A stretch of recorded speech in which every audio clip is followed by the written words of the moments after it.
Hello అండి. అందరికీ నమస్కారం. నేను మీ కట్టా కార్తీక్. ఆంధ్రప్రదేశ్ మీడియాలో, సోషల్ మీడియాలో లేడీ డాన్‌గా చెప్పబడుతున్నటువంటి అరుణ అనే ఒక మహిళని నిన్న ఆంధ్రప్రదేశ్ పోలీసులు అరెస్ట్ చేశారు. ఆమె హైదరాబాద్ వస్తుండగా అద్దంకి చెక్ పోస్ట్ దగ్గర ఆమెను అడ్డుకొని అరెస్ట్ చేశారు. అంతకుముందు ఆమె డిక్కీలో కూడా ఉండి ఏదో వీడియోలు సోషల్ మీడియాలో పెట్టారట. అయితే నిజానికి ఆమె మీద గత కొన్ని రోజులుగా ఆంధ్రప్రదేశ్ మెయిన్ స్ట్రీమ్ మీడియాలో కూడా అనేక రకాల వార్తలు ప్రచురితం అవుతా ఉన్నాయి. అయితే వాస్తవాలు తెలియకుండా ఒక మహిళ గురించి మన స్థాయిలో మనం మాట్లాడకూడదు కదా అనే కారణం చేత ఆమె మీద మనం పెద్ద వీడియోలు చేయలే. ఆమె గురించి మాట్లాడే ప్రయత్నం చేయలే. కానీ ఆమె గురించి వార్తలు రావటం, ఏకంగా హోంమంత్రి అనిత గారే ఆమె గురించి స్పందించాల్సి రావటం కూడా జరిగిపోయింది. ఆమెని నిన్న పోలీసులు అదుపులో తీసుకున్నారు. కాకపోతే అదుపులో తీసుకున్న కేసు 3 సంవత్సరాల క్రితం కేసు. వైసీపీ అధికారంలో ఉన్నప్పుడు ఒక బిల్డరుని ఈమె మనుషులు బెదిరించారట. ఫ్లాటు రాసిస్తావా? నీ సంగతి చూడమంటావా అని బెదిరించారట. అప్పుడు ఆ బిల్డరు పోలీసుని అప్రోచ్ అయ్యాడట.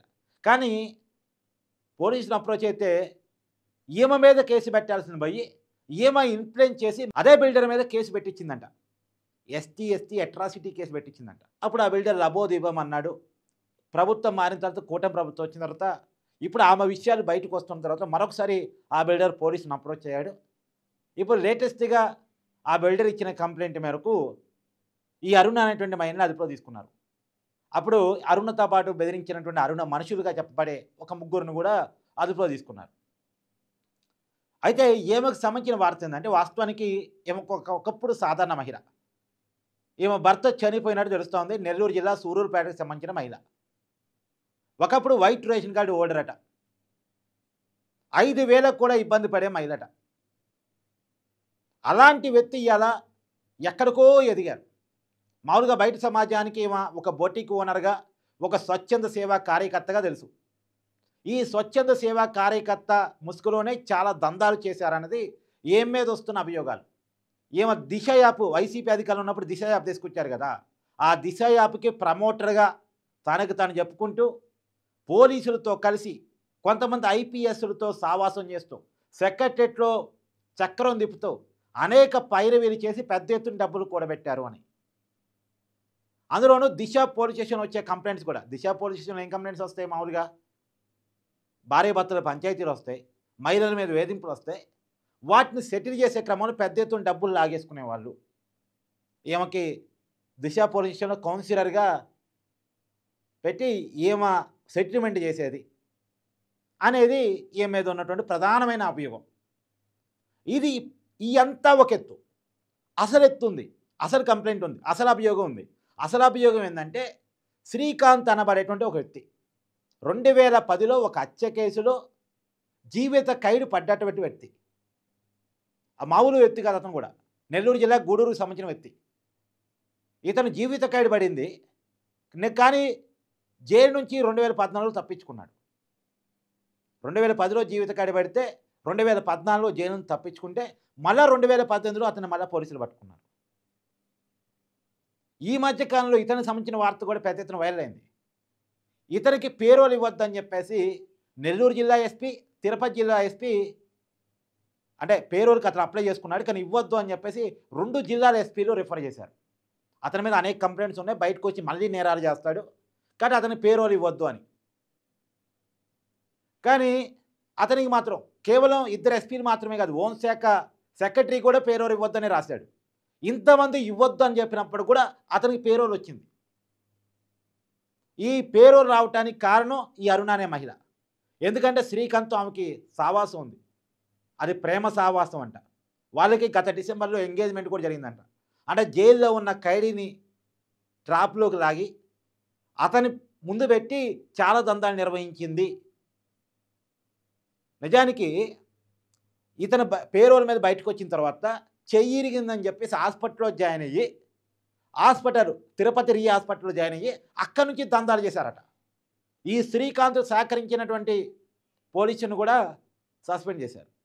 తిరుపతి రియా ఆసుపత్రిని వీళ్ళు ఒక అడ్డాగా చేసుకొని అరుణ, శ్రీకాంత్ వీళ్ళ అనుచరులు కలిసి అక్కడ ఒక దందా నిర్వహించారు. ఇప్పుడు ఆ విషయాలన్నీ కూడా ఒక్కొక్కటిగా బయటకు వస్తూ ఉన్నాయి.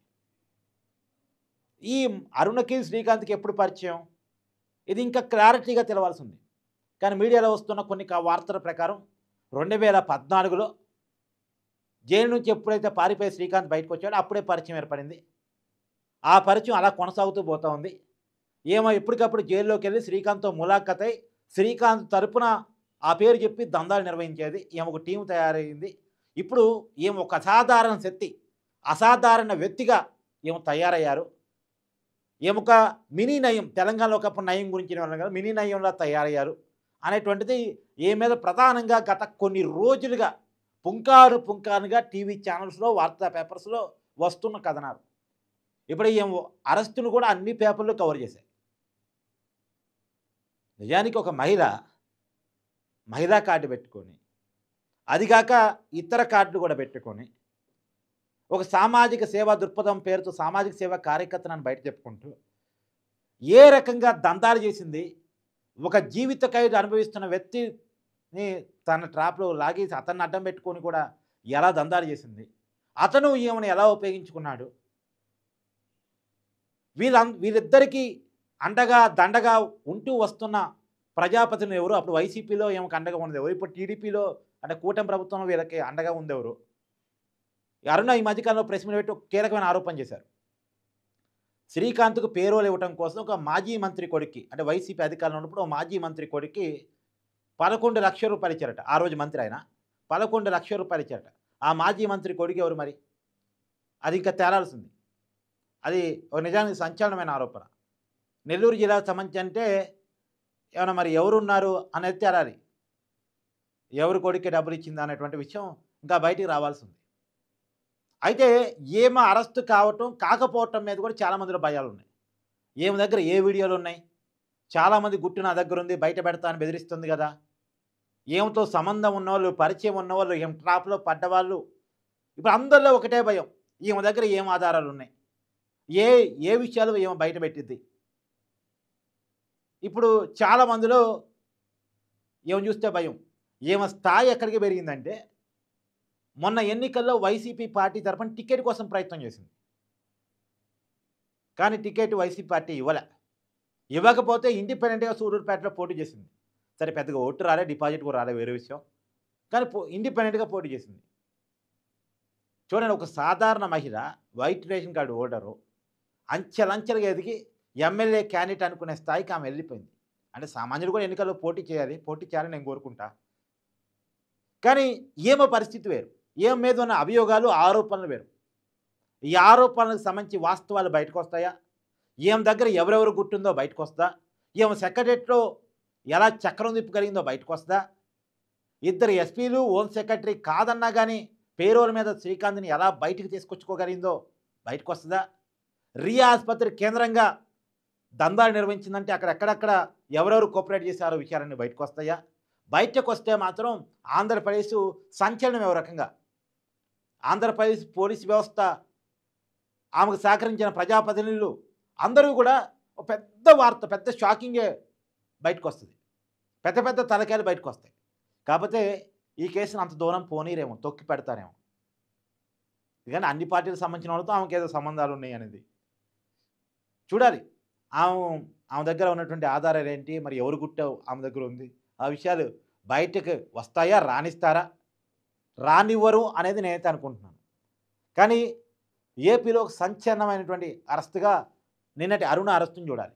ఇవాళ కూడా అన్ని పేపర్లు కవర్ చేశాయి ఆ వార్తని. Thank you.